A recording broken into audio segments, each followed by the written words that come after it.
look what happened while I was in Walmart. It's switching over to snow, but in the process, little bits of ice. It's not exactly like hail. I don't know how to describe it, but I'll show you the windshield in just a minute.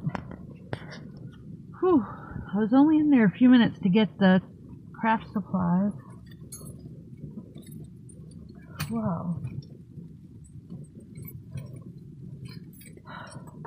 I got a car leaving right in front of me, so I didn't want to blind that car, and I don't like to show other people's cars or faces if I can help it. So that's how the windshield looks now.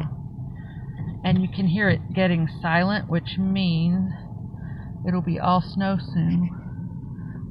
And I just live on the other side of those snow piles, just one street over, so even having to go around, it's only maybe a mile.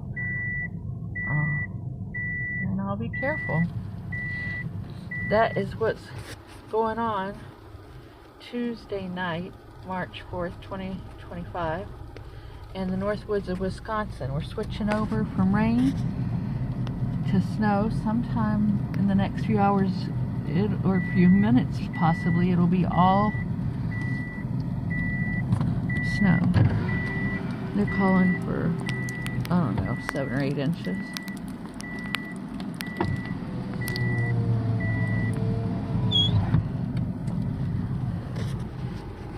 In the Northwoods of Wisconsin. Here we go.